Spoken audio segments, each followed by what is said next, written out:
আসসালামু আলাইকুম সুপ্রিয় দর্শক, পথে টিভি 24 এর পক্ষ হতে আপনাদের সবাইকে আন্তরিক প্রীতি এবং শুভেচ্ছা জানাচ্ছি। প্রিয় দর্শক, বৈষম্য বিরোধী প্রেস ক্লাব এপিসি তৃণমূল টক শোতে আমরা আজকে যাকে যুক্ত করছি তিনি হচ্ছেন বাংলাদেশের অন্যতম একজন অদিত মুখ, শহীদ প্রেসিডেন্ট জিয়াউর রহমানের অন্যতম একজন আদর্শ সৈনিক, সাবেক কেন্দ্রীয় যুব দলের ভারপ্রাপ্ত সভাপতি ও সাধারণ সম্পাদক, বিএনপির কেন্দ্রীয় নির্বাহী কমিটির সাবেক সাংগঠনিক সম্পাদক এবং বিএনপির কেন্দ্র নির্বাহী কমিটির যুগ্ম মহাসচিব, মুন্সিগঞ্জ ২ লৌহজং টঙ্গিবাড়ির নন্দিত সংসদ সদস্য প্রার্থী জনাব অ্যাডভোকেট আব্দুস সালাম আজাদ আজকের অনুষ্ঠানের আলোচক। প্রিয় দর্শক, অনুষ্ঠানকে যদি কোনো প্রশ্ন যদি আপনারা করতে চান তাহলে স্ক্রল ২ নম্বর কল করলে আমরা আজকের যিনি একজন তৃণমূলের নেতৃত্ব থেকে রাজপথ কাঁপিয়ে যিনি কেন্দ্রীয় বিএনপির যুগ্ম মহাসচিবের মতো সম্মানজনক দায়িত্বশীল পদে অধিষ্ঠিত আছেন, তার কাছে বাংলাদেশের রাজনীতির ইতিহাস ঐতিহ্য নিয়ে কিছু আলোচনা আপনাদের সামনে উপস্থাপন করতে যাচ্ছে। দর্শক, আপনারা আমাদের সাথে যুক্ত থাকুন। আমাদের সাথে যুক্ত হচ্ছেন জনাব অ্যাডভোকেট আব্দুস সালাম আজাদ। জি লিডার, আপনি দর্শক শ্রোতাদেরকে জানাতে দীর্ঘ সময় ধরে আপনার পথ চলা, রাজপথে প্রায় ৫০টি বছর আপনি চলেছেন। এই বিএনপিতে ৪৭টি বছর আপনি চলেছেন। আপনি দর্শকদেরকে জানান যে কি চেতনা থেকে, প্রেরণা থেকে আপনি শহীদ প্রেসিডেন্ট জিয়াউর রহমানের আদর্শ একেবারে শুরু থেকেই ধারণ করে, লালন করে, পালন করে আজ এই পর্যন্ত এসেছেন। বিসমিল্লাহির রহমানির রহিম। আমি শ্রদ্ধার সাথে স্মরণ করছি শহীদ প্রেসিডেন্ট জিয়াউর রহমানকে, জি, এবং তার আদর্শ, তার স্বাধীনতার যুদ্ধ সব কিছু মিলিয়েই তার প্রতি আমার একটা শ্রদ্ধা, বিশ্বাস, ভালোবাসার স্থান অর্জন করেছে। আমি রাজনীতি থেকেই, আমার রাজনীতি দুই ধারায় বিভক্ত ছিল। যখন ছাত্র বিশ্ববিদ্যালয়ে অবস্থান করি, জগন্নাথ বিশ্ববিদ্যালয় কলেজে আমি ছাত্র দলের ভাইস প্রেসিডেন্ট ছিলাম। পাশাপাশি আমি এলাকা ভিত্তিক রাজনৈতিকভাবে আমি জাতীয়তাবাদী যুব দলের জেলার সাধারণ সম্পাদক নির্বাচিত হয়েছিলাম। তারই ধারাবাহিকতায় আমি জাতীয়তাবাদী যুব দলের মির্জা আব্বাস গয়েশ্বর রায়ের কমিটির দপ্তর সম্পাদক হয়েছি। পরবর্তী পর্যায়ে তাদেরই কমিটিতে দ্বিতীয় কাউন্সিলে আমি সাংগঠনিক সম্পাদক হিসেবে তাদের সাথে দায়িত্ব পালন করেছি, এবং সমস্ত কিছুর মূল এরশাদ বিরোধী আন্দোলন। একদিকে জিয়াউর রহমান যেমন স্বাধীনতার ঘোষণা দিয়েছিলেন বলেই জাতির প্রয়োজনে, দেশের প্রয়োজনে একটা সার্বভৌমিকতার মধ্যে একটি নতুন বাংলাদেশ গড়ে তুলুক, সে আশাবাদ ব্যক্ত করে তিনি স্বাধীনতার ঘোষণা দিয়েছিলেন। সেই স্বাধীনতার ঘোষকের প্রতি একটা শ্রদ্ধা, এবং সেই শ্রদ্ধার মধ্য দিয়ে স্বাধীনতার পরে ১৯৭২ সালের পরে শেখ মুজিব, যিনি পালিয়ে না গেলে জিয়াউর রহমানের স্বাধীনতা ঘোষণা দেওয়ার কথা ছিল না। যদি তিনি স্বাধীনতার ঘোষণা দিতেন তাহলে জিয়াউর রহমান আমাদের মাঝে এই নামটার আত্মপ্রকাশ হয় না। জিয়াউর রহমানের সার্থকতা, দেশের সার্থকতা। এখানে আমি একটি প্রশ্ন যুক্ত করে দিচ্ছি আপনার সুবিধার্থে। সেটি হচ্ছে ৭ই মার্চের ভাষণে জনাব শেখ মুজিবুর রহমান ১৮ মিনিটের অনেক কথাই বলেছেন। শেষ কথাটি এমন ছিল, জয় বাংলাদেশ, পাকিস্তান জিন্দাবাদ। এটি পর্যন্ত তার দুটো শব্দ ইউজ করেছিলেন, দুটো শব্দ ব্যবহার করেছিলেন। একটা বলেছিলেন এবার সংগ্রাম, মুক্তির সংগ্রাম।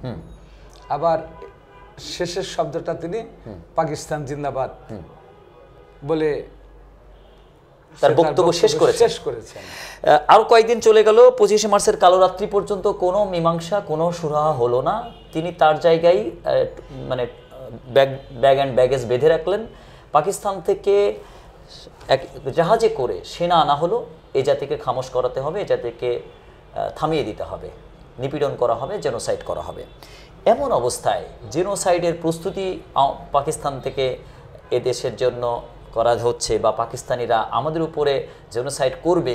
আর এদেশের সে সময় সর্বজন শ্রদ্ধেয় বা সম্মানিত একজন নেতা হিসেবে তিনি এই জেনোসাইড থামানোর ক্ষেত্রে কোনো বক্তব্য না দিয়ে বা কোনো মুক্তিযুদ্ধের ঘোষণা না দিয়ে লেফট ডাউন করে সেফ এক্সিটে নেওয়ার যে চিত্রটি, এই জেনোসাইডের ঐতিহাসিক দায়টি জনাব শেখ মুজিবুর রহমানের উপরে বর্তায় কিনা?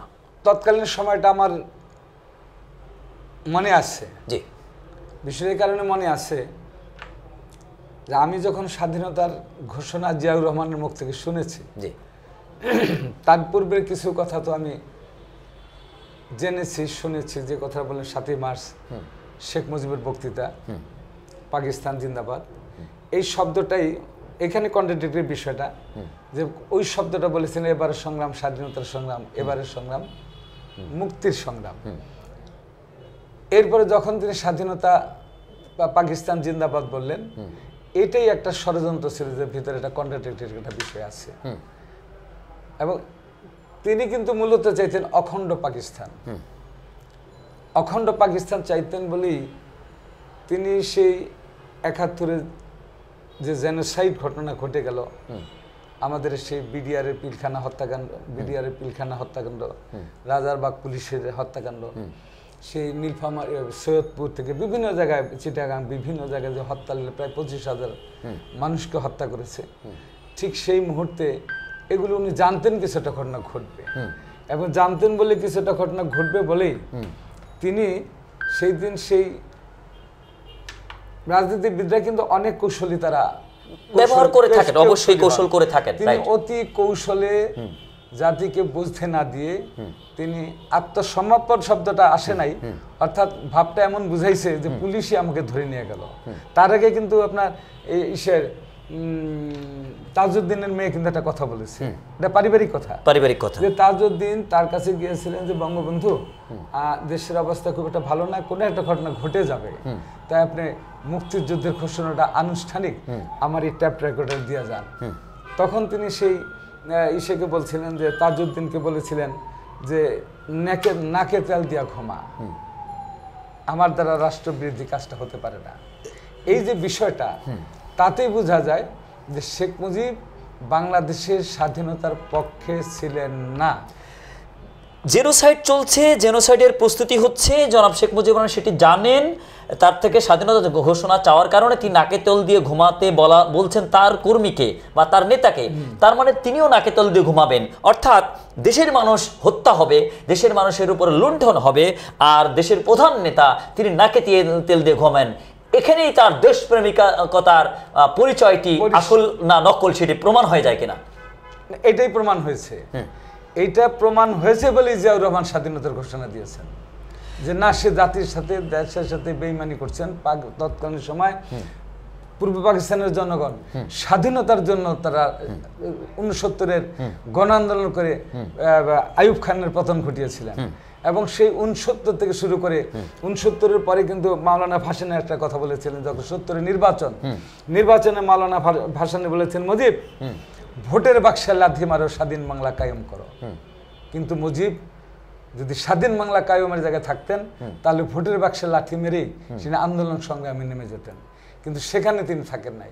তিনি ছিলেন পাকিস্তান থাকুক, ওই পাকিস্তানের প্রধানমন্ত্রী হতে চেয়েছিলেন, যে কারণে নির্বাচনের পরে আপনার সেই হোটেল ইন্টারকন্টিনেন্টালে বারবার ইয়াহিয়ার সাথে বৈঠক হয়েছে, বারবার আপনার জুলফিকার ভুট্টো সাহেবের সাথে বৈঠক হয়েছে। এটা তো বৈঠকের কোনো বিষয় না। স্বাধীনতা চাই, স্বাধীনতার প্রশ্নে তাদের সাথে তো বৈঠকের প্রশ্ন না। বৈঠকটা ছিল যে আমরা সংখ্যাগরিষ্ঠ অর্জন করেছি, আমাদের সংখ্যাগরিষ্ঠ সরকার গঠন করতে দাও, তাহলে সরকার গঠন করে শেখ মুজিব প্রধানমন্ত্রী হয়ে যায় অথবা রাষ্ট্রপতি হয়ে যায়, একটা তো হয়ে যায়। ইতিহাসবিদগণ বলছেন যে পাকিস্তানে মেজরিটি হিসেবে আওয়ামী লীগ সংখ্যাগরিষ্ঠতা পায়নি, আবার পূর্ব পাকিস্তানে ভুট্টো ইয়াহিয়ার দল এখানে সংখ্যাগরিষ্ঠতা পায়নি, যার কারণে মুজিবকে পূর্ব পাকিস্তান এককভাবেও নেতা মানে নেয়, আবার ভুট্টোকেও পূর্ব বাংলার লোক এককভাবে নেতা মানে নেয়। যার কারণেই যখন মেজরিটি পার্টির লিডার হিসেবে তিনি ক্ষমতায়ন প্রশ্নে তারা আটকে দিল, তখন প্রশ্ন উঠলো যে 2টি প্রভিন্স হবে, 2টি প্রভিন্সের 2জন প্রধানমন্ত্রী হবে। তাহলে এই প্রধানমন্ত্রিত্বটাকেই চাওয়া নিয়ে গুরুত্ব দিয়েছেন। জি, ওনার বিষয়টা ছিল প্রধানমন্ত্রিত্বের গুরুত্ব দিয়েছে। প্রধানমন্ত্রী দিলেই সেখানে আন্দোলন সংগ্রামের কিছু প্রয়োজন নাই, যে পার্লামেন্টে যাবে প্রধানমন্ত্রী হবে, সেখানে কিন্তু স্বাধীনতার বিষয় আর থাকে না। আমার প্রশ্ন হচ্ছে 71-এর সেই 25শে মার্চের জেনোসাইডের দায় শেখ মুজিবের উপরে বর্তায় কিনা, এটি নিয়ে ঐতিহাসের একটি মীমাংসিত জায়গায় আসা দরকার কিনা, এটি আপনার প্রশ্নের কাছে রাখছি। আরেকটি প্রশ্ন হচ্ছে, শহীদ প্রেসিডেন্ট জিয়াউর রহমান প্রথমে ক্যান্টনমেন্টে উই রিভোল্ট শব্দটি ব্যবহার করে একটি ঘোষণা দেন। প্রথম ঘোষণা দিয়েন দেওয়ার পরে এই কথাটা যখন ছড়িয়ে পড়ে তখন আওয়ামী লীগের কিছু নেতা বা অন্যান্য রাজনৈতিক নেতৃবৃন্দর অনুরোধে তিনি দ্বিতীয়বার on behalf of great leader সংযুক্ত করে আরেকটি ঘোষণা দেন। আওয়ামী লীগ তার শাসনামলে, বিশেষ করে শেখ হাসিনা তার শাসনামলে শেখ মুজিবুর রহমানের নাম যুক্ত করা, ওই on behalf of great leader শব্দ যুক্ত করা, এই ভাষণ নিয়ে ব্যাপক মার্কেটিং করে শহীদ প্রেসিডেন্ট জিয়াউর রহমানকে তুচ্ছ তাচ্ছিল্য করে হেন কোনো কথা নাই যা সেটি বলে নাই।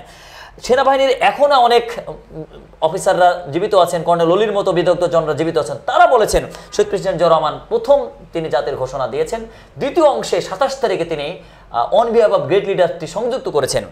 মুক্তিযুদ্ধের দালিলিক প্রমাণাদির ক্ষেত্রে আমাদের পাঠ্যক্রমের জায়গায় 27 মার্চের কথাটি নিয়ে আওয়ামী লীগ কিন্তু ব্যাপক প্রচার প্রচারণা চালিয়েছে, কিন্তু ওই রিভোল্ট শব্দটি নিয়ে পাঠ্যক্রমে স্থান না পাওয়ার কারণে আমাদের মুক্তিযুদ্ধের সঠিক ইতিহাস জাতি কিন্তু এখন পায়নি। সেই সঠিক ইতিহাসের জায়গায় ওই রিভোল্ট যুক্ত সঠিক বক্তব্যটি, প্রথম বক্তব্যটি স্থান পাওয়ার ব্যাপারে আপনি আপনার জায়গা থেকে কি অভিমত রাখবেন? এখানে বিষয়টা হলো ওই রিভল্টের আগে কিন্তু কিছু ঘটনা ঘটে গিয়েছে। জি, শহীদ রাষ্ট্রপতি জিয়াউর রহমান এই রিভল্ট শব্দের আগেই তাকে হত্যা করার জন্য যখন কর্নেল জওয়ান ষড়যন্ত্রে করে তাকে হত্যার পরিকল্পনা করছিলেন, হত্যা করবেন, এটা বুঝতে পারার আগে কিন্তু তিনি জওয়ানকে হত্যা করেছেন। জি, এবং সেই হত্যার মধ্য দিয়ে তিনি তার বিভিন্ন কমান্ডের সাথে যোগাযোগ করে সবাইকে অ্যালার্ট করে তিনি স্বাধীনতার যুদ্ধের ঘোষণা দিয়েছিলেন। অর্থাৎ জিয়াউর রহমান দেশের জন্য, জনগণের জন্য তিনি জানতেন যে এই স্বাধীনতার ঘোষণায় সেনাবাহিনীর রুল রেগুলেশন অনুযায়ী তার কোর্ট মার্শাল হয়ে মৃত্যুদণ্ড হতে পারে, তারপরেও কিন্তু ওই মৃত্যুর সাথে আলিঙ্গন করে তিনি স্বাধীনতার ঘোষণা। অর্থাৎ 26 মার্চের পুরো দিনটি জনাব প্রেসিডেন্ট জিয়াউর রহমানের এই বিষয়গুলি কন্ট্রোল করতে, অ্যারেঞ্জ করতে, ম্যানেজ করতে সময়টি তিনি পার করেছেন, রাইট। কিন্তু তার গন্তব্যস্থল থেকে তিনি পিছিয়ে যান নাই, অর্থাৎ স্বাধীনতার ঘোষণার থেকে তিনি পিছিয়ে যান নাই। এখানে তার কৃতিত্ব, এখানে একজন জাতির শ্রেষ্ঠ সন্তান হিসেবে নিজেকে প্রমাণিত করেছেন। 72-এর 10 জানুয়ারি যে শেখ মুজিবুর রহমানকে ব্যাপক সম্মানের সাথে এদেশের মানুষ গ্রহণ করলেন, যেভাবেই হোক একটা প্রেক্ষাপট হয়ে গেছে, যুদ্ধ হয়ে গেছে এবং তার হাতে দেশের ক্ষমতা ছেড়ে দেওয়া হলো। ক্ষমতা পাওয়ার পরে যিনি 72-এ বঙ্গবন্ধু ছিলেন, তিনি কিভাবে 75-এ বঙ্গশত্রু হলেন, যিনি 72-এ জাতির পিতার মতো সম্মান পাচ্ছিলেন, তিনি কিভাবে জাতির মহাশত্রুতে 75-এ 15 আগস্টে পরিণত হলেন? এখানে জিয়াউর রহমানের দুইবারের আবিষ্কার জনগণের কাছে, জি, তার আগমন। একটা হলো স্বাধীনতার বার্তা নিয়ে, আর একটা হলো গণতন্ত্রের বার্তা নিয়ে। শেখ মুজিব ক্ষমতায় আসার পরে গণতন্ত্রকে নির্বাসন নেওয়া হয়েছিল এবং গণতন্ত্রের পক্ষে কথা বলতে গিয়ে প্রায় 30 থেকে 40 হাজার মায়ের বুকে খালি করা হয়েছে এবং মা তার সন্তানের নিরাপত্তা দিতে পারে নাই, সন্তান তার মায়ের নিরাপত্তা দিতে পারে নাই। যে বাবা ঘরে ফিরে গেছে সে বাবা ঘরে ফিরবেন কিনা শিশু সন্তানরা বাবার জন্য অপেক্ষা করছেন।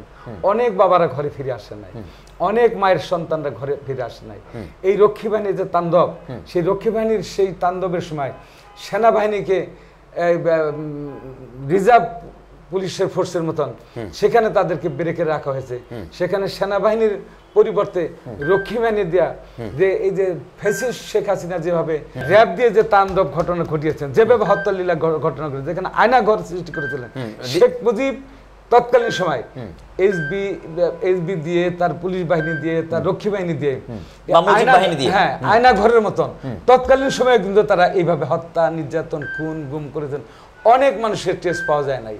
তাহলে এই আন্দোলনে বিশেষ করে শেখ হাসিনার শাসনামলে আমরা যা দেখতে পেলাম, তার শ্যাডো প্র্যাকটিসটি তার পিতাই করেছিলেন। তার বাবার পথটাকে অনুসরণ করে শেখ হাসিনা পরবর্তী কাজটি করেছিলেন এবং বাবার ওই হত্যা যজ্ঞ, বাবার এই যে গণতন্ত্রকে হত্যা করা, সংবাদপত্রের স্বাধীনতাকে হত্যা করা, 400 পত্রিকা 450 পত্রিকা বন্ধ করে দিয়ে তিনি যে বাকশাল সৃষ্টি করেছিলেন, এই যে সংবিধানকে প্রথম কবর রচনা করেছে শেখ মুজিব নিজেই, যেখানে গণতন্ত্রের জন্য মোটা ভাত মোটা কাপড়ের জন্য স্বাধীনতায় দেশের মানুষ চাইলো, সেখানে শেখ মুজিব এসেই সর্বপ্রথম গণতন্ত্রের প্রতি কুঠারাঘাত করলেন, সেটা হল বাকশাল। এই বাকশাল গঠন করে তিনি নিজেকে চিরস্থায়ী রাষ্ট্রপতি ঘোষণা করার জন্য এই প্রক্রিয়ায় তিনি বাকশাল করলেন। এই বাকশাল করে সেভাবে আমাদের এত নেতাকর্মী খুন করেছেন। ঠিক সেই মুহূর্তে বিদ্রোহের বাণী বাংলাদেশের মানুষের ঘরে ঘরে বিভিন্ন জায়গায় একটা বিদ্রোহের দাবানল সৃষ্টি হওয়ার পরিপ্রেক্ষিতে এদেশে সিপাহী বিপ্লবের জনতার মধ্য দিয়ে 7ই নভেম্বর জিয়াউর রহমানের আবার আমাদের মাঝে তার আগমন হয় এবং জাতি তাকে সানন্দে গ্রহণ করে। এবং ঠিক সেই দিন 7ই নভেম্বরে যখন বাংলাদেশের জিয়াউর রহমানের আগমন হয় এবং ঠিক সেই মুহূর্তে এদেশের সেনাবাহিনীর ট্রাক, সেনাবাহিনীর ট্যাঙ্ক, কামান, ঢাকা সব বিভিন্ন জায়গায় নেমেছিল। আমি নিজেও সেই দিন সেনাবাহিনীর ট্রাকে গুলিস্তানে উঠেছিলাম। ভারত সমস্ত মানুষ, লক্ষ লক্ষ মানুষ তাকে শ্রদ্ধা সাধুবাদ জানিয়েছিল যে স্যালুট জিয়াউর রহমানের এই সামরিক শাসন। যখন কোনো রাষ্ট্র স্বাধীন হয় বা স্বাধীনতার ক্ষেত্রে সেই রাষ্ট্রের স্বাধীন বা হওয়ার ক্ষেত্রে একজনকে জাতির পিতা হিসাবে স্বীকৃতি বা সম্মান করা হয়। 47-এর 14 আগস্ট পাক ভারত বিভেদ হওয়ার ক্ষেত্রে মোহাম্মদ আলী জিন্নাকে কিন্তু পাকিস্তানের জাতির পিতা হিসেবে অনস্বীকার্যভাবে সবাই মেনে নিয়েছে। আমরা দেখতে পেয়েছি যে গান্ধীজিকে ভারতের কিন্তু জাতির পিতা হিসেবে গ্রহণ করা হয়েছে। শেখ মুজিবকে জাতির পিতার মতো করে সম্মান করে তার হাতে দায়িত্ব দেওয়ার পরে তিনি এই রাষ্ট্রনায়ক এই সন্তানকে, ইয়াতিম সন্তানের সাথে যে ব্যাপারটি করেছেন, যেখানে পিতার মতো স্নেহ দিয়ে মায়া দিয়ে রাষ্ট্র গঠন করার কথা ছিল সেটি না করার কারণে তিনি যেভাবে সৎ পিতার মতো ব্যবহারটি করেছেন, সেক্ষেত্রে জাতির পিতার শূন্যতাটি আসলে 75-এর 15 আগস্টের পরে ছিল কিনা, এই শূন্যতার জায়গায় 7ই নভেম্বরে জনগণ যে মানুষটিকে জীবন বাজি রেখে, সিপাহীরা জীবন বাজি রেখে যাকে এদেশের ক্ষমতায়নের জায়গায় দেখলেন, সেখানেও একটা পিতৃময় স্নেহ শহীদ প্রেসিডেন্ট জিয়াউর রহমানের ক্ষেত্রে প্রত্যাশী জাতি করেছিল কিনা যে এদেশের কেউ তো পিতৃময় স্নেহ দিচ্ছে না, কেউ তো পিতার মতো দেশটাকে সন্তানের মতো করে লালন পালন করছে না। সেক্ষেত্রে জনাব শহীদ প্রেসিডেন্ট জিয়াউর রহমান, আপনি মেজর জেনারেল জিয়া, আপনি আমাদের আস্থার প্রতীক। এই আস্থার প্রতীকের যে আশাবাদ এ জাতির ছিল, সেটি 75-এর 7 নভেম্বর থেকে 81-এর 30 মে পর্যন্ত শহীদ প্রেসিডেন্ট জিয়াউর রহমান কত অংশে পূরণ করতে পেরেছেন?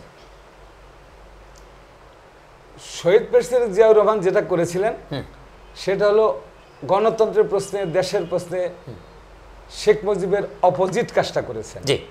মানুষ আশান্বিত ছিল দেশ স্বাধীন হবে, এটি গণতান্ত্রিক রাষ্ট্র ব্যবস্থার মধ্যে দেশটা চলবে, দেশের আইনের শাসন প্রতিষ্ঠা লাভ করবে, দেশের জনগণ নিরাপদ বোধ করবে দেশের চলাফেরা সমস্ত কিছুর মধ্য দিয়ে, এবং আইনের শাসনের মধ্য দিয়ে দুর্নীতি মুক্ত হবে, এগুলো আশা করেছিলেন জনগণ। কিন্তু যখন শেখ মুজিব দিতে পারে নাই, তার অপোজিটে গিয়ে যখন জিয়া রহমান আবার এদেশের গণমানুষের কাছে গণতন্ত্রের বাণী নিয়ে আসলেন, আইনের শাসন নিয়ে আসলেন, দেশের উন্নয়ন আসলেন, তিনি অনেকটা করে ঠিক সেই মুহূর্তে করতে পেরেছিলেন। যেমন শেখ মুজিবের সময় সেই আমেরিকার নামটা হেনরি কিসিঞ্জার বলেছিলেন যে বাংলাদেশ একটা তলাবিহীন ছুরি। অনেক সাহায্য সহযোগিতা কিন্তু বাংলাদেশ ওই সাহায্য সহযোগিতাগুলো যদি সুষম বন্টন হতো, সেখানে যদি তার পরিবার এবং দলের মধ্যে লুটপাট না করতো, তাহলে ওই সাহায্য সহযোগিতার মধ্যে দিয়ে 10 বছর বাংলাদেশ ভালো মতো চলে যাওয়ার কথা। বিদেশি দাতা সংস্থার দানেই আমরা চলতে পারতাম, ও তাতে চলতে পারতাম, কারণ মানুষের চাওয়া পাওয়া খুব একটা বেশি ছিল না তৎকালীন সময়। চাওয়া পাওয়া ছিল যে একটা সুন্দর মোটা ভাত, মোটা কাপড় আর স্বাভাবিক জীবনযাত্রার মধ্যে থাকা এবং আইনের শাসন প্রতিষ্ঠা হোক, জীবনের নিরাপত্তার একটা দিক চলে আসা আমাদের মাঝে। কিন্তু এগুলো ছিল না। কিন্তু যখন আবার জিয়াউর রহমান আসলেন, তখন দেশ মনে হলো যেন একটা এই অন্ধকার জগৎ থেকে দেশটা আলোর দিকে ধাবিত হলো, এবং যার নেতৃত্ব দিলেন ওই স্বাধীনতার যুদ্ধের সময় তিনি দিয়েছিলেন, আবার সে জিয়াউর রহমান সেই নেতৃত্ব ডাকে আহ্বান করলেন, জনগণ তার ডাকে আহ্বান করে আবার একটা সুশাসন প্রতিষ্ঠিত দেশ পরিচিত হতেছিল, আইনের শাসন প্রতিষ্ঠিত হতেছিল। এবং আরেকটা জিনিস খেয়াল রাখেন, যেখানে তলাবিহীন ঝুরি নামে এই দেশটা প্রতিষ্ঠিত হলো, আর জিয়াউর রহমান আগমনের পরে এই দেশ থেকে অনেক দেশকে সাহায্য সহযোগিতা করা হয়েছে। অনেক দেশে এক একটা ফসলা দিয়ে অনেক কিছু রপ্তানিও করা হয়েছে, অর্থাৎ দেশ একটা সুন্দর অবস্থানের মধ্যে অবস্থান করতেছিল, উন্নয়নশীল দেশের দিকে দেশ ধাবিত হচ্ছে। আমার প্রশ্ন হচ্ছে যে ৭৫-এর ১৫ আগস্টে যে সৎ পিতার মতো এদেশ থেকে একেবারে ঘৃণা ভরে, লাঞ্ছনা ভরে মাত্র ১৮ জন জানাজার মাধ্যমে ৫৭০ নামক কাপড় কাচা সাবানের মাধ্যমে এবং রিলিফের কাপড়ের মাধ্যমে যাকে পৃথিবী থেকে বিদায় করা হয়েছে, সেই ব্যক্তিকে জাতির পিতা করার জন্য ৪,০০০ কোটি টাকার উপরে কিন্তু আওয়ামী লীগ বিগত আমলে ব্যয় করেছে। এই জাতির পিতা, এই সৎ পিতা, যিনি যার শেষটা হচ্ছে ঘৃণা লাঞ্ছনা, তাকে জাতির পিতার ক্ষেত্রে যে এত ব্যয় করে আওয়ামী লীগ কি পেল?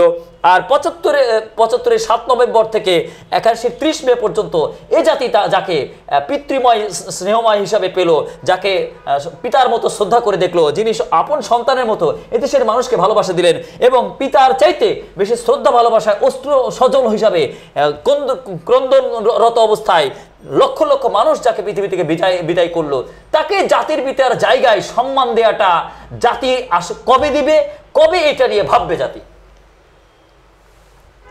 সবকিছুর মূলে কিন্তু শেখ মুজিবের কর্ম, জি, তার কর্মের উপরেই সবকিছুই জিয়াউর রহমানের স্বীকৃতি।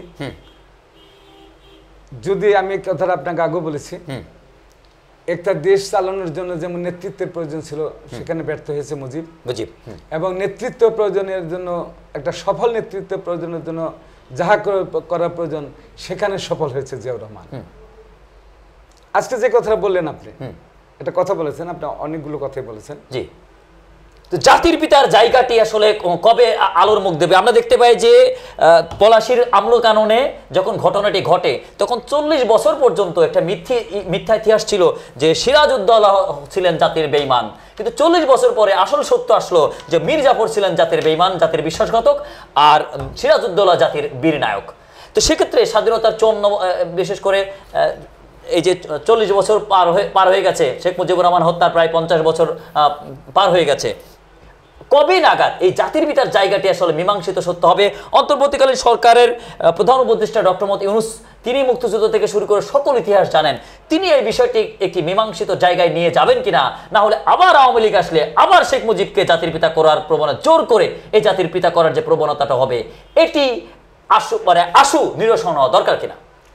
না, জাতির পিতার প্রশ্নটা এখানে প্রশ্নবিদ্ধ করেছে আওয়ামী লীগ নিজেই। জি, আমি আবার কিন্তু ওখানে জেলে যেতে হয়। যাকে জাতির পিতা ঘোষণা করলাম, পিতার যিনি হবেন তিনি তো জাতিকে নেতৃত্ব দিবেন, রাইট?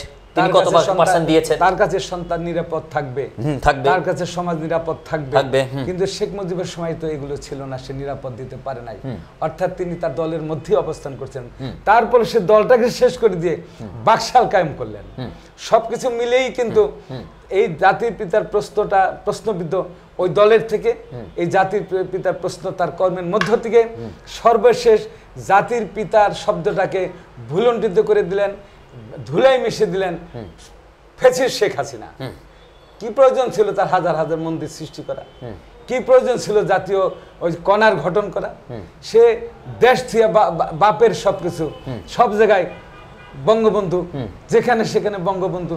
এই যে জনগণের মধ্যে একটা বিদ্রোহের বাণী, অর্থাৎ দেশের তো শাসনই নাই, সব কিছুর মূলে ছিল তার বাবা, অথচ বাবা কিন্তু দেশের স্বাধীনতা ঘোষণা করে নাই। দেশের স্বাধীনতা ঘোষণা করেছিল জিয়াউর রহমান। এটা কিন্তু এই শেখ হাসিনা তার পাঠ্যপুস্তকের মধ্যে এই শব্দটা জিয়াউর রহমান বলতে কোনো শব্দ রাখে নাই, বরঞ্চ শেখ হাসিনা বলেছেন দেশ জিয়াউর রহমান জাতির দুশ্মন, পাকিস্তানের অনুচর। যদি এইটাই হয় যে যিনি স্বাধীনতার ঘোষণা দিলেন তিনি পাকিস্তানের অনুচর, যিনি পালিয়ে গেলেন তিনি তো জাতির পিতা হতে পারেন না। এই আওয়ামী লীগ একটা ফ্যাসিস্ট সংগঠন। আপনি দেখেন প্রতিষ্ঠাকাল থেকে শুরু করে এই আওয়ামী লীগের জনক ছিল তো শেখ মুজিব না, আওয়ামী লীগের জনক হলো মাওলানা ভাসানী। এবং সেই মাওলানা ভাসানীর বিরুদ্ধে কি অবস্থান নিয়েছিল? কখনো তারা মাওলানা ভাসানীর এই মুজিবের আওয়ামী লীগের প্রতিষ্ঠা বার্ষিকী পালন করা হয়, মাওলানা ভাসানী শব্দটাকে ইউজ করে না, তার নামে একটা মিলাদও কখনো পড়ে নাই। অর্থাৎ তারা তাদের বাইরে কারো বিশ্বাস, কারো প্রতি শ্রদ্ধা, কোনো কিছুই এই ফ্যাসিস্ট আওয়ামী লীগের মধ্যে নাই। এবং শেখ মুজিব কর্তৃক কিন্তু আরেকটা কথা আছে যে পাকিস্তানের সেই আপনার স্পিকার শাহাদ আলীকে চেয়ার দিয়ে পিটিয়ে তাকে হত্যা করেছে এই শেখ মুজিব, এই শব্দটাও আছে।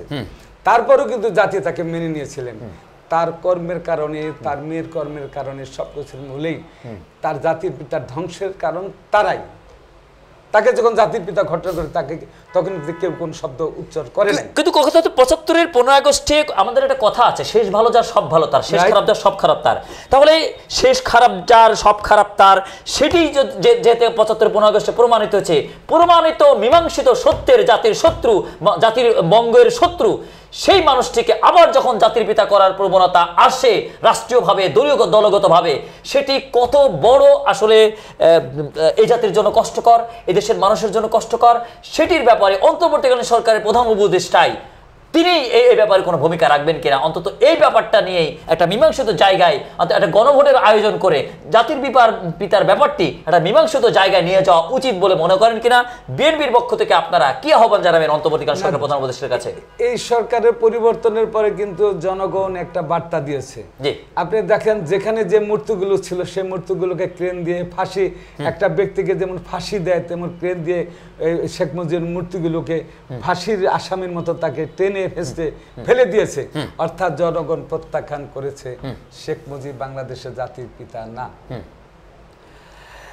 এবং এই ব্যাপারে কোন ব্যক্তি টিল নাও টুডে কোন প্রতিবাদও করেন নাই। হ্যাঁ, ফ্যাসিস্টটা করতে পারেন, যাদের দ্বারা বাড়াবাড়ি, যাদের দ্বারা এত হত্যা, যাদের দ্বারা মাও এবার নিরাপদ বোধ করতে নাই, শিশু সন্তানকে প্রকাশ্যে দিবালোক হত্যা করা হয়েছে, সেই ফ্যাসিস্টদের দেখা বাংলাদেশে হবে বলে আমার মনে হয় না। বাংলাদেশের মানুষ থাকে এখনো, তাদের মধ্যে কোনো অনুশোচনা নাই।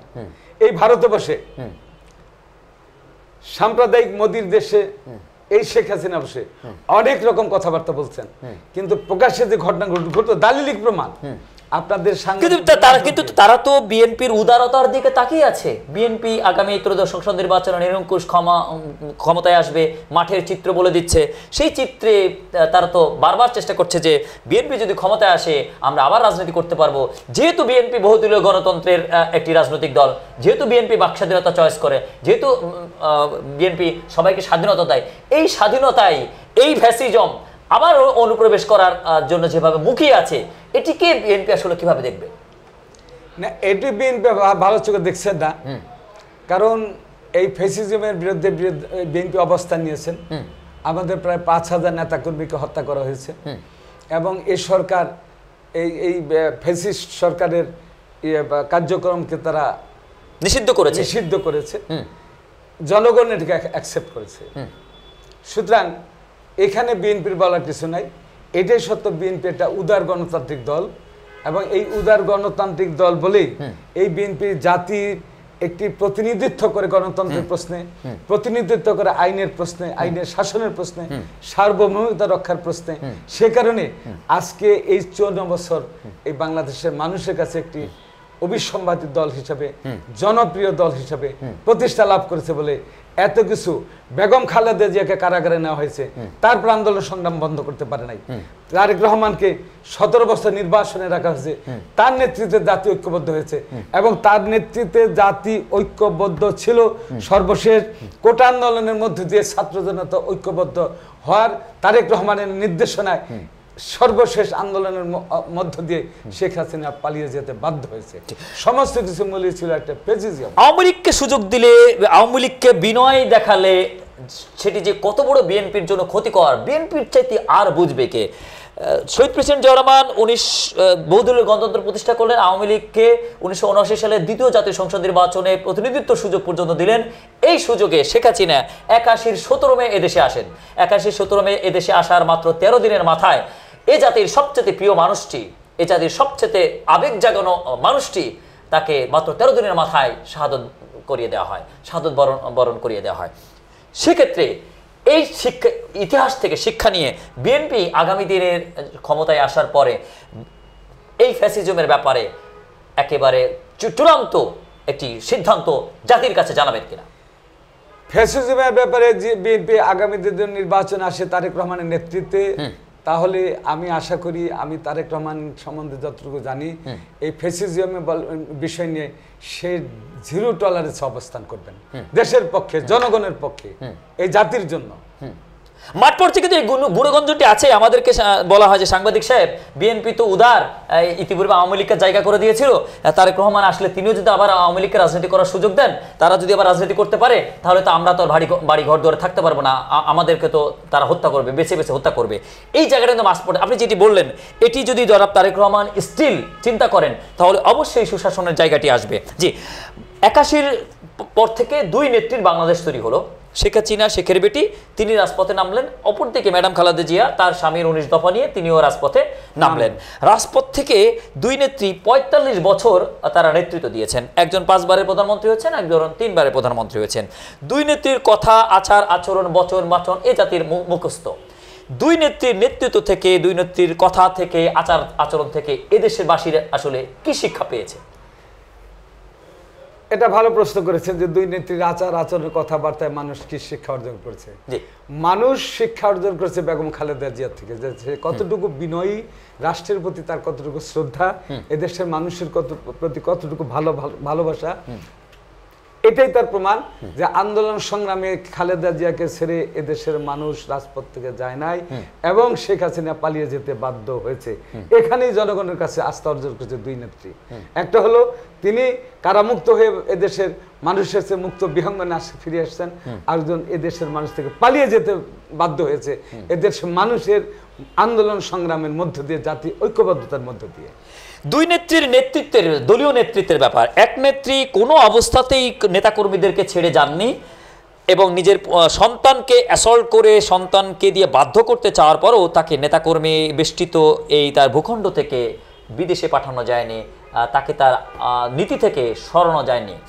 যার কারণে দলটি টিকে আছে। নেতাকর্মীরাও তাদের নেতৃত্বের দিকে তাকিয়ে তারাও রাজপথে লড়াই করেছেন, মাঠে ঘাটে প্রান্তরে বছর পর বছর তারা ক্ষুধা দারিদ্র ক্লিষ্ট হিসেবে জীবনযাপন করেছেন।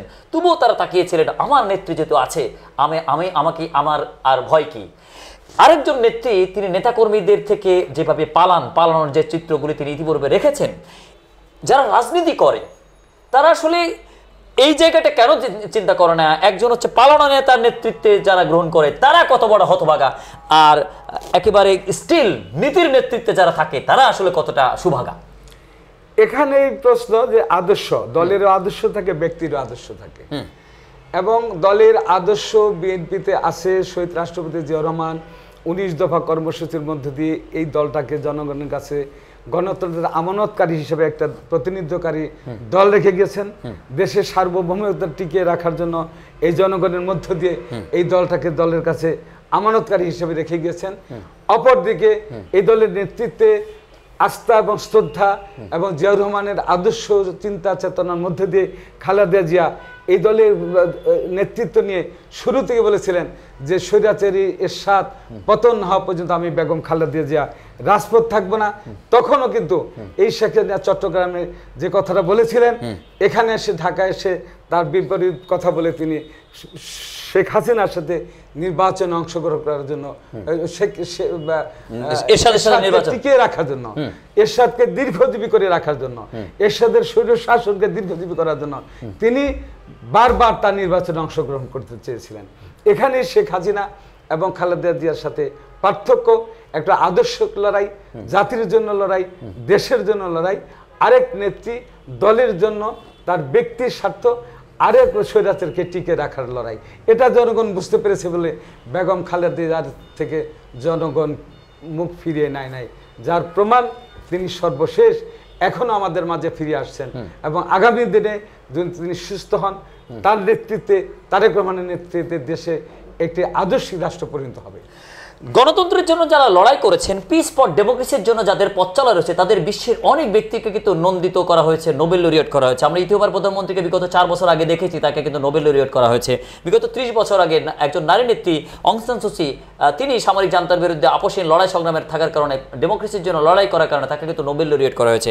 ম্যাডাম খালেদা জিয়া যেভাবে আপোষহীনতা রেখেছেন, যেভাবে নীতি রেখেছেন, যেভাবে ডেমোক্রেসি রক্ষার জন্য 111-কে কোনো রকম সুযোগ দেননি, তিনি যদি একবার বিদেশ যেতেন তাহলে এই দেশে গণতন্ত্রটাই হয়তো থাকতো না। এরপরে মিথ্যা মামলায় তিনি কাস্টডি বরণ করেছেন, কোনো অবস্থায় বর্ষতা স্বীকার করেননি।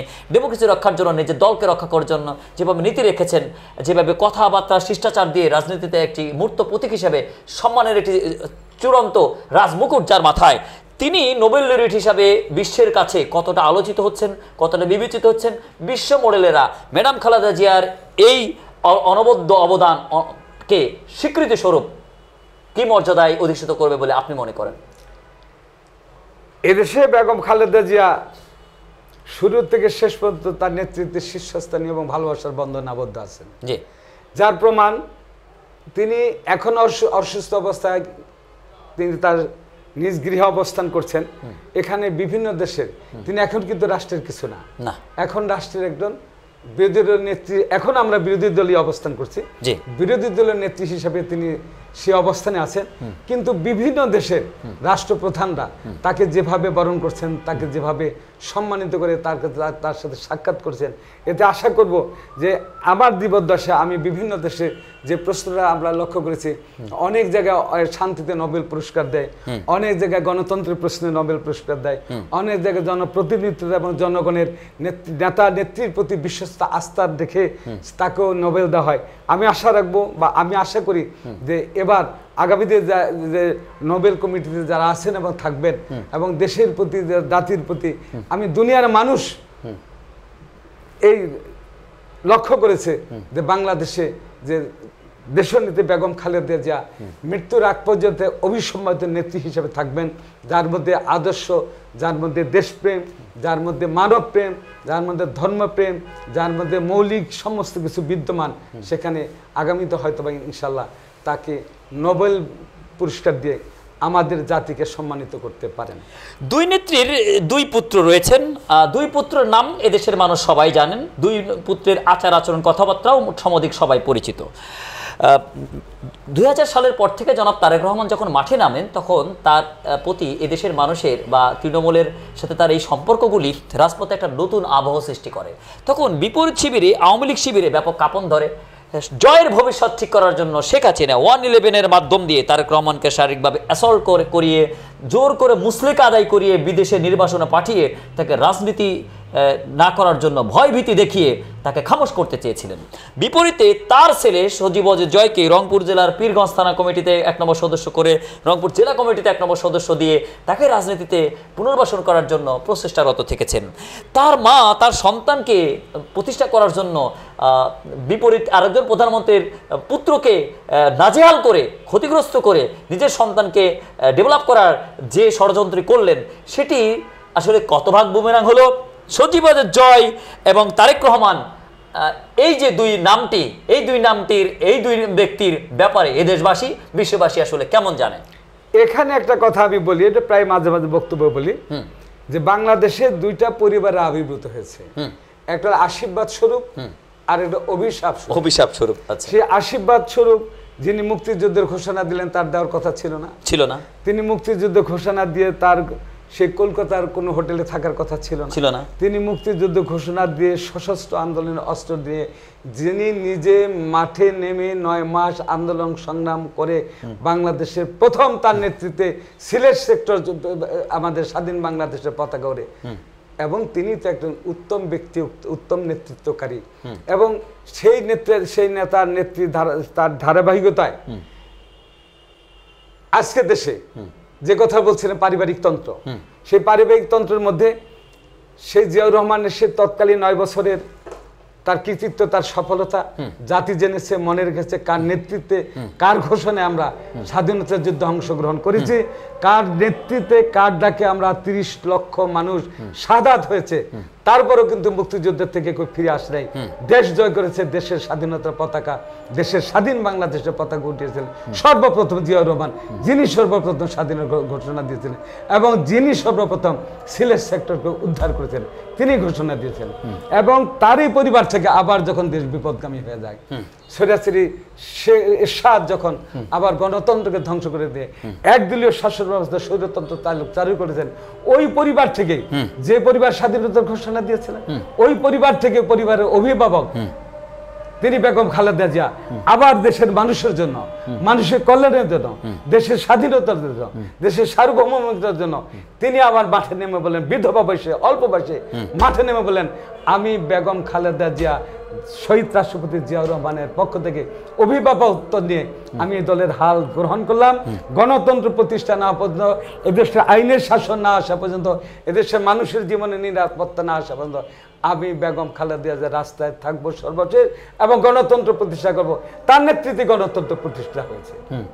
তারপরে আবার দেখেন যে আবার যখন তার মাকে এই ফ্যাসিস্ট হাসিনা, এটা বৃহত্তর একটা পরিকল্পনা, কারণ শেখ হাসিনা ঘোষণা করেছে 41 বছর ভীষণ।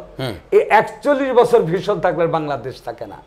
আরে সেই দিন যদি 5ই আগস্ট যদি সেই সিপাহী জনতা সকলে ঐক্যবদ্ধ হয়েছিলেন বলে 5ই আগস্টে হাসিনা পালিয়ে যেতে বাধ্য হয়েছিল, তারেক রহমানের সেই একক নেতৃত্ব ছিল জাতির কাছে, সেই জাতির প্রশ্নে তারেক রহমানের একত্রিত নেতৃত্বের মধ্যে হাসিনা পালিয়ে যেতে বাধ্য হয়েছিলেন। ওই পরিবারের সন্তান, যে পরিবার স্বাধীনতা ঘোষণা ছিল, ওই পরিবারের সন্তান, যে পরিবারেতে গণতন্ত্রকে রক্ষা করেছিলেন শেখ বেগম খালেদা জিয়া, ওই পরিবারের সন্তান এই তারেক রহমান। এবং আরেকটা দেখেন, এই 3 সন্তানের ভূমিকা জাতির জন্য, দেশের জন্য মৃত্যুর মুখোমুখি হয়েছে।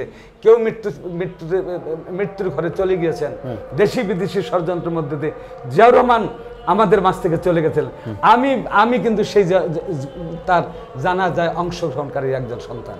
আমি সেই জানাজায় অংশগ্রহণ করেছিলাম। আমি জিয়াউর রহমানের কফিনের সামনে অবস্থান নিয়েছিলাম, তার পায়ের সামনে। সেখানে কর্নেল ওসমানী ছিল, আওয়ামী লীগের আসাদুজ্জামান এমপি বিরোধী দলের নেতা সেখানে ছিলেন, সুরঞ্জিত গুপ্ত সেখানে ছিলেন, আমিও সেখানে ছিলাম, অনেক নেতৃবৃন্দরা ছিলেন। যখন তার কফিন কবরে নামানো হয় তখন কর্নেল ওসমানী বলছেন, রাতের পাখিটা আর ডাকবে না। ঠিক সেই মুহূর্তে সুরঞ্জিত গুপ্ত অথবা আসাদুজ্জামান, সে যে দুইজনের মধ্যে একজন বললো, স্যার বিষয়টা বুঝলাম না। বলে, এই জিয়াউর রহমান, আমি আওয়ামী লীগ করি, আমি আমি স্বাধীনতা যুদ্ধে তার সাথে আমার নেতৃত্ব সেও নিয়েছিল, ঘোষণা ছিল সে, কিন্তু এমন কোনো রাত্র নাই আমি ওর অপেক্ষায় থাকতাম। সব কিছু করে আমার কাছ থেকে সে একটা পরামর্শ নিত, যেখানে রাষ্ট্রটা আমি কীভাবে চাই। অর্থাৎ জিয়াউর রহমানের যে আদর্শ চিন্তা চেতনা ছিল কোনো দল না, তার চিন্তা চেতনা ছিল একটা রাষ্ট্র। অর্থাৎ রাষ্ট্রটাকে মেরামত বলি, এই রাষ্ট্রটাকে একটা উন্নয়নশীল রাষ্ট্র হিসেবে পরিণত করি, এই রাষ্ট্রটাকে পৃথিবীর মঞ্চে একটি সুখী সমৃদ্ধশালী রাষ্ট্র ব্যবস্থা কায়েম করি। এ কারণেই তিনি অনেক সময় নিজেকে খাটো করে দেখতেন রাষ্ট্রের জন্য, দেশের জন্য। এ কারণেই গোপনে, আড়ালে, আবডালে অনেকের সাথে তিনি কথা বলেছেন, অনেকের সাথে কথা বলেছিলেন বলে একটি সুন্দর রাষ্ট্র ব্যবস্থা তিনি তার শাসনামলে কায়েম করেছিলেন। কোনো দুর্নীতি ছিল না, কোনো আইনের কোনো রকম ব্যত্যয় জিয়াউর রহমানের আমলে ছিল না। তার বিরুদ্ধে মানুষ ঐক্যবদ্ধ হয়েছিল। তার সেই মৃত্যুর জানাজায় প্রমাণ করে যে এই বাংলাদেশে তার মৃত্যুর জানাজায় একজনের মৃত্যু পাখির পালকের মতো হালকা ছিল, আরেকজনের মৃত্যু ছিল থাই পাহাড়ের মতো ভারী, যেটা জিয়াউর রহমানের মৃত্যু। লক্ষ লক্ষ জনতা, আমি দেখেছি সেই দিন আকাশের অবস্থা, আকাশ ছিল মেঘাচ্ছন্ন আকাশ, মনে হচ্ছিল যে আসমান জমিন কাঁপছে।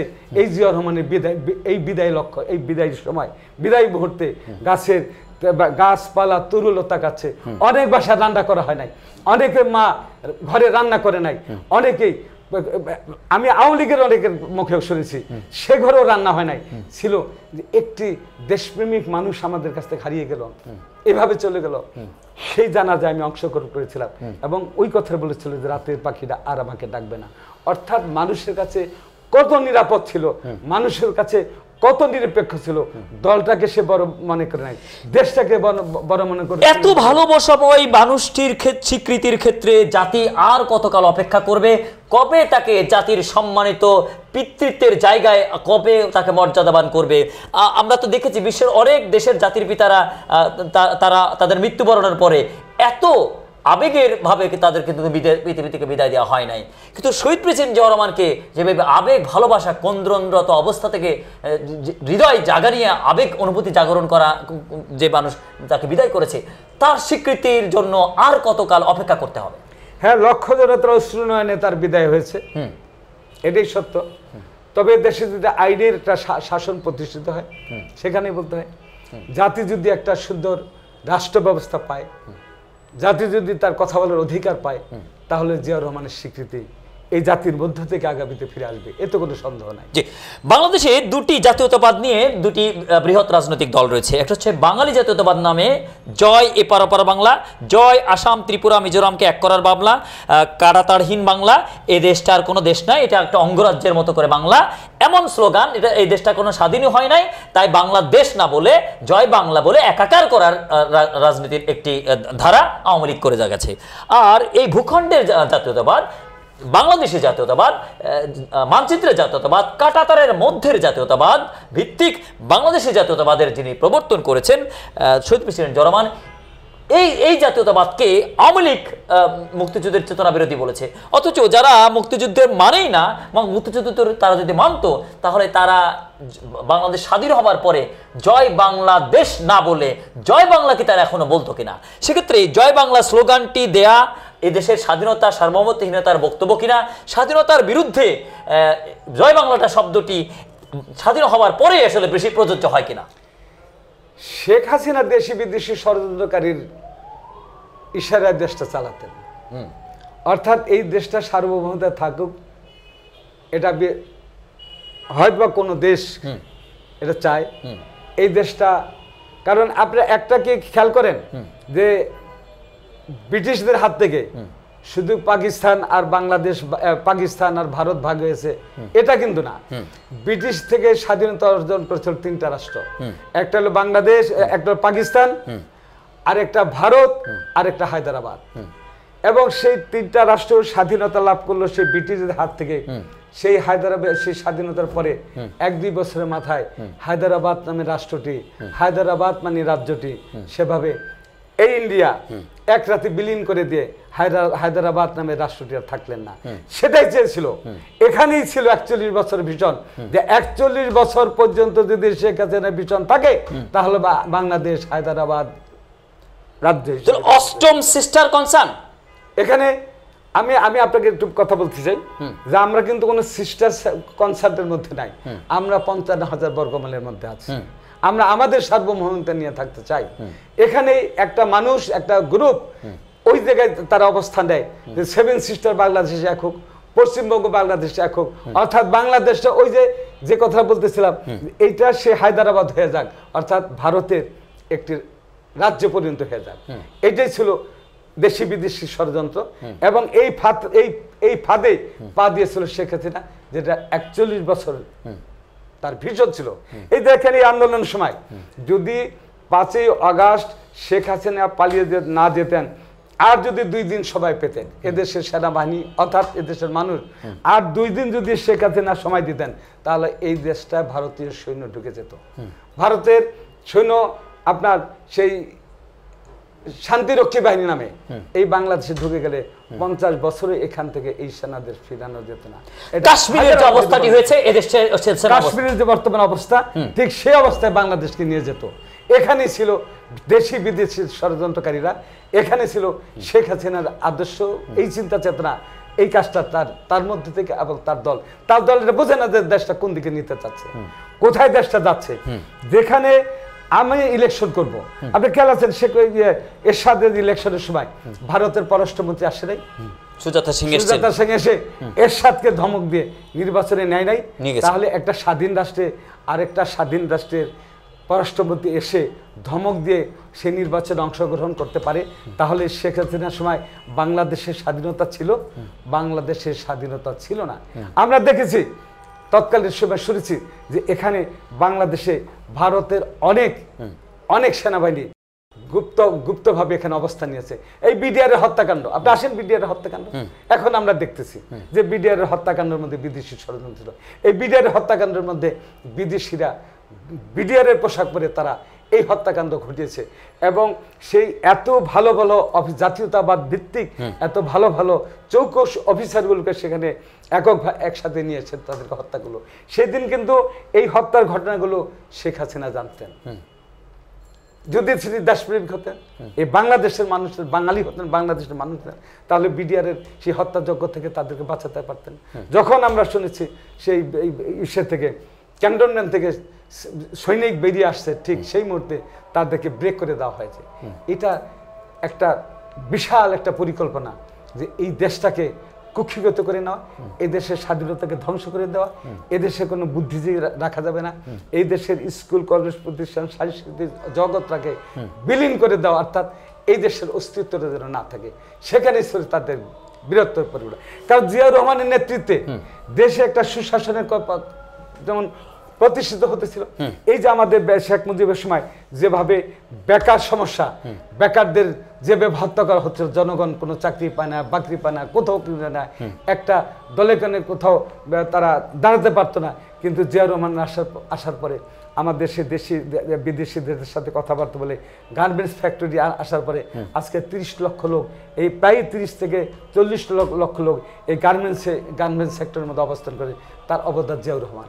আজকে আমাদের 1.5 থেকে 2 কোটি লোক সেই বহির্বিশ্বে অবস্থান করছেন, এই পথ খুলে দিয়েছেন জিয়াউর রহমান।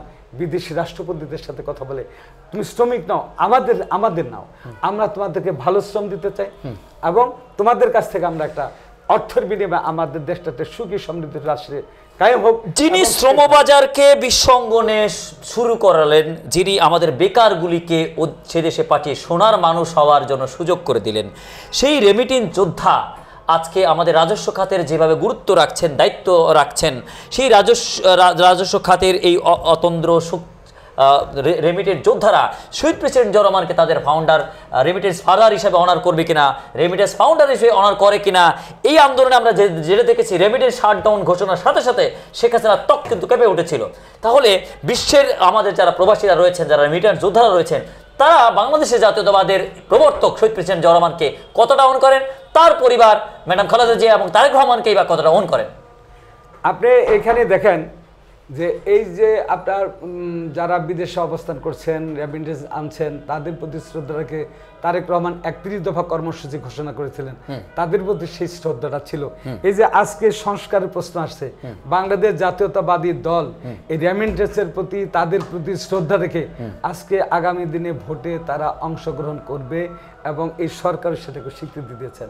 অর্থাৎ বাংলাদেশ জাতীয়তাবাদী দল অলওয়েজ কর্মজীবীদের পক্ষে আছে, অনেক তারা এই বিদেশে যারা অবস্থান করছেন তাদের প্রতি সেই শ্রদ্ধাবোধ আছে বলে, এবং এই দল এই সরকারের সাথে আলাপ আলোচনার মধ্য দিয়ে, এবং তারা আগামী দিনে যেন বিদেশিরা আগামী দিনে আমাদের বিদেশি শ্রমবাজারে যারা অবস্থান করছেন, কাজ করছেন, রেমিটেন্স যোদ্ধা হিসেবে যারা দেশকে একটি উন্নয়নশীল রাষ্ট্র হিসেবে পরিণত করতে চাচ্ছেন, আজকে এই তাদেরকে সেখান থেকে তারা যেন তাদের নেতা তারা দেশের উন্নয়নের জন্য নির্বাচিত করতে পারেন, সেখানে ওই 31 দফা কর্মসূচির মধ্য দিয়ে আমাদের জিয়াউর রহমান আমাদের ভারপ্রাপ্ত চেয়ারম্যান যে নির্দেশনা দিয়েছিলেন, সেই 31 দফার মধ্য দিয়ে আজকে এই সরকার এই বিদেশিদের আগামী দিনে ভোট যুদ্ধে যেন তার নেতা তারা নির্বাচিত করতে পারে, ওইখান থেকে বসে সেই ব্যবস্থাও তারা প্রস্তাব এনেছেন, সেটাও আজকে পাশ হয়েছে।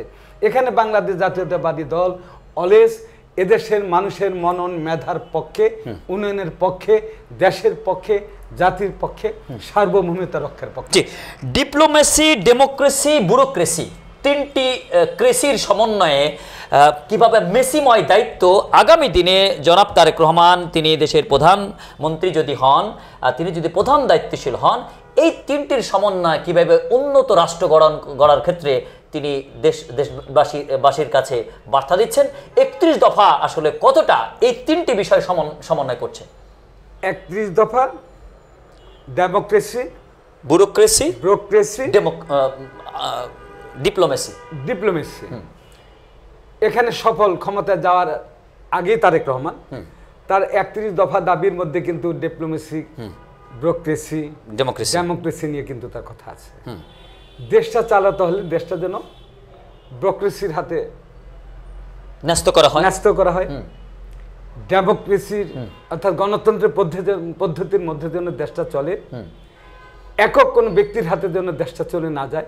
সে কারণে তিনি বলেছেন যে প্রধানমন্ত্রী পদে এমন একটা পদ যিনি ইচ্ছে করলে যে কোনোভাবে তিনি তার টাইম লিঙ্গার করতে পারেন, জনগণকে সে যে কোনোভাবেই তিনি জনগণকে যে কোনো কাজে বাধ্য করতে পারেন, যেটা শেখ হাসিনা 15টা বছর বাধ্য করেছেন।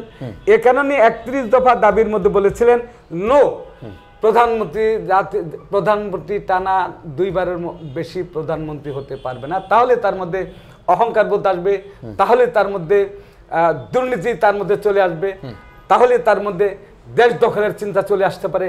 এ কারণে জাতির প্রয়োজনে, দেশের প্রয়োজনে এবং ভালো নেতৃত্ব যদি তিনি দিতে পারেন থাকেন, তাহলে 2 বারের বেশি প্রধানমন্ত্রী হতে পারবেন না।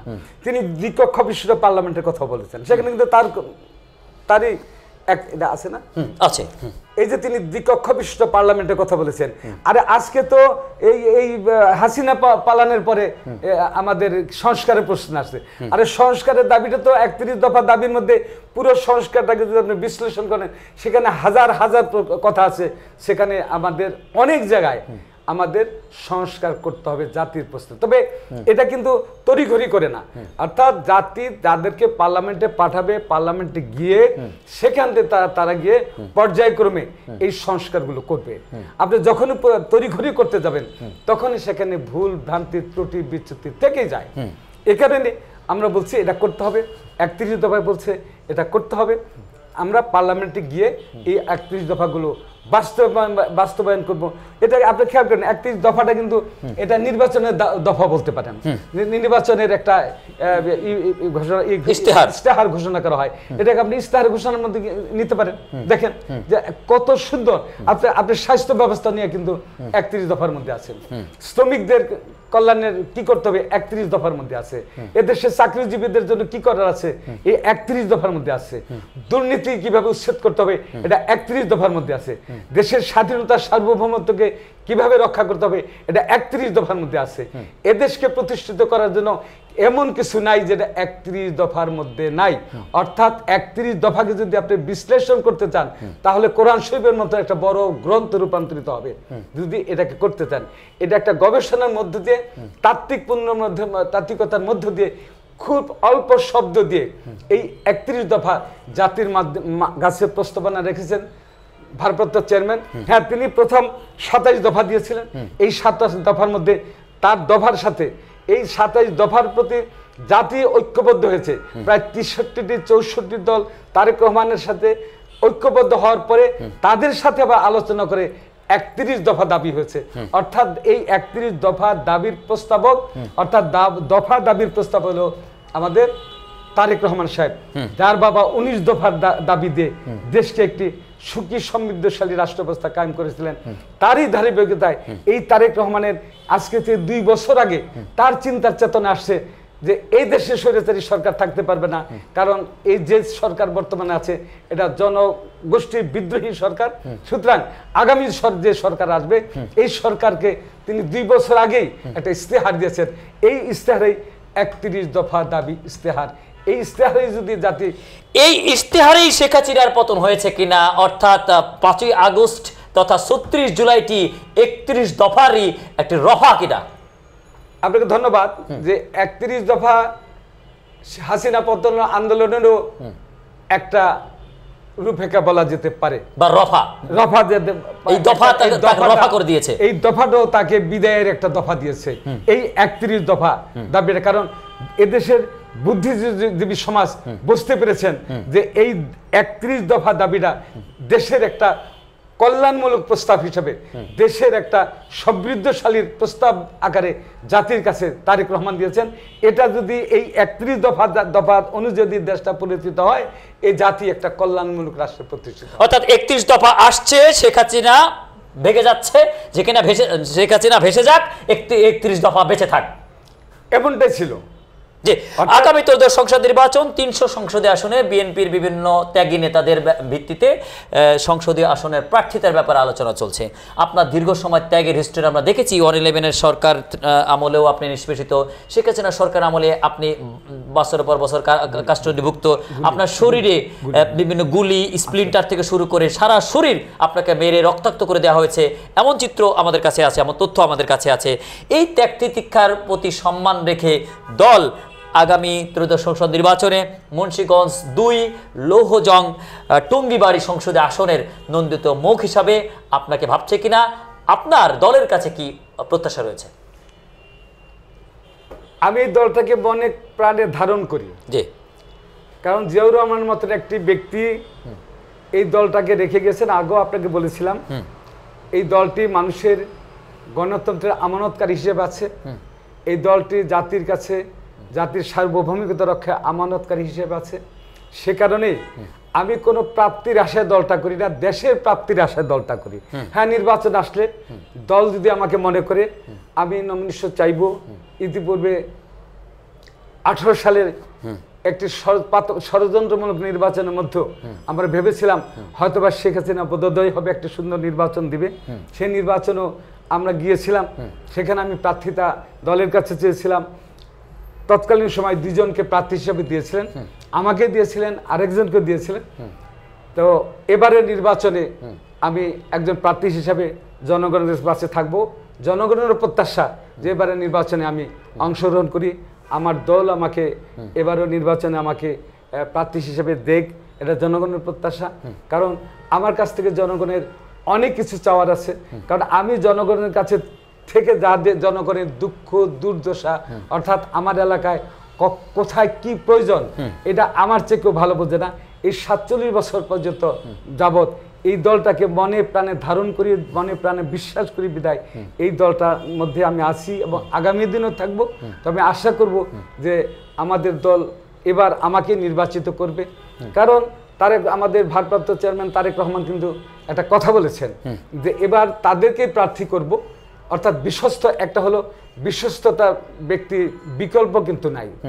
এবং এই যে দলের দীর্ঘদিন আমি প্রায় 7-8 বার কারাবরণ করেছি, আমি জেলে গিয়েছি, আমি মৃত্যুর মুখোমুখি হয়েছি, আমি গুলি খেয়েছি, আমি গুলি খেয়ে ইউনাইটেড হাসপাতালে আমি গুলি খাওয়ার প্রায় 40 থেকে 50 মিনিটের মাথায় আমার নেত্রী আমার পাশে গিয়ে হাজির হয়েছেন। যে নেত্রী আমি মরে যেতাম, এবং সেই নেত্রীর প্রতি আমার এত শ্রদ্ধা বেড়ে গেছে, দলের প্রতি এত শ্রদ্ধা বেড়ে গেছে যে আমার নেত্রী সুদা অবস্থায় চলে আসছেন আমাকে দেখার জন্য, এবং আমার স্বাস্থ্য সেবার এবং কিভাবে ডাক্তাররা কে কি করবে সমস্ত কিছু প্রায় 40-45 মিনিট পর্যন্ত তিনি হাসপাতালে ছিলেন। সেই দলটাই করি। আমার বিশ্বাস আগামী দিনে, কারণ জনগণের একাগ্রত থেকে আমি এই জাতীয়তাবাদী যুবদলের ভারপ্রাপ্ত দায়িত্ব পালন করেছি। আমার নেত্রী আমাকে ভারপ্রাপ্ত দিয়েছিলেন, আমি তৎকালীন একাগ্র সরকারের বিরুদ্ধে অবস্থান নিয়েছি। এবং আপনি যেহেতু কেন্দ্রীয় যুগ্ম মহাসচিব, সেক্ষেত্রে রাজনীতির দুটি ধারা, একটা হচ্ছে সাংগঠনিক রাজনীতি, একটা জনপ্রতিনিধিত্বের রাজনীতি। সাংগঠনিক রাজনীতিতে সফলতার ভিত্তিতে কিন্তু জনপ্রতিনিধির রাজনীতিতে কর্মী বা নেতৃত্ব বাছাই করা হয় বা প্রার্থী বাছাই করা হয়। আপনি যেহেতু বাছাই পর্বেরও একজন ব্যক্তি, সেক্ষেত্রে 300 আসনের আপনার জায়গার মতো করেই 300 আসনের প্রার্থিতার ক্ষেত্রে ত্যাগী, ডেডিকেটেড এই নেতৃত্বের প্রতি বিএনপি আসলে গুরুত্ব দিচ্ছে কিনা, দিবে কিনা, আপনার সমাপনী বক্তব্যে শেষ আলোচনা। আমার বিশ্বাস আমাকে আমার নেতা দল আমাকে দিবে এই কারণেই, কারণ আমি শহর সাংগঠনিক সম্পাদকের থেকে আমার নেতা আমাকে সাংগঠনিক সম্পাদক দিয়েছিলেন। ঢাকা ডিভিশন আনি বাংলাদেশ, সেই ঢাকা ডিভিশনের সাংগঠনিক সম্পাদক ছিলাম, এবং সেই সংগঠনের কর্মকাণ্ডের মধ্য দিয়ে আমার নেতা ভারপ্রাপ্ত চেয়ারম্যান তারেক রহমান আমাকে বিএনপির যুগ্ম মহাসচিব দায়িত্ব দিয়েছেন। আমি আমার সঠিকভাবে দায়িত্বগুলো পালন করতে পেরেছি। আমি সেই সাধুবাদ শ্রদ্ধা আমার নেতার প্রতি আছে।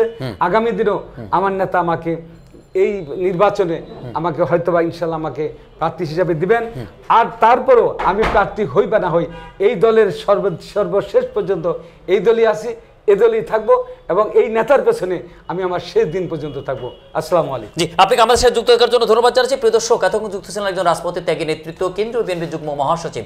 দীর্ঘ 47 বছর তিনি যে ত্যাগ তিতিক্ষা করেছেন, তার পুরস্কার স্বরূপ আগামী তোদের সংসদ নির্বাচনে তাকে মনোনীত করার ব্যাপারটি তৃণমূল এগিয়ে দিচ্ছে, সচেতন মনে করেছে, এবং 300 আসনেই ত্যাগী নেতাদেরকেই বিএনপি সম্মানিত করবে বলে কেন্দ্রীয় পক্ষ থেকে যে বরাদ্দটি রয়েছে, সেটিরই বাস্তবতা আগামী তোদের সংসদ নির্বাচনে দেখা যাবে। এবং তারেক রহমান যেদিন এদেশে আসবেন, সেদিন এদেশের আবহাওয়া পরিবেশ কেমন হবে সেটির দেখার অপেক্ষায় আপনাদের সবাইকে সুস্থতা কামনা করে আজকের মতো বিদায় টানছি। সাথে থাকুন। আসসালামু আলাইকুম।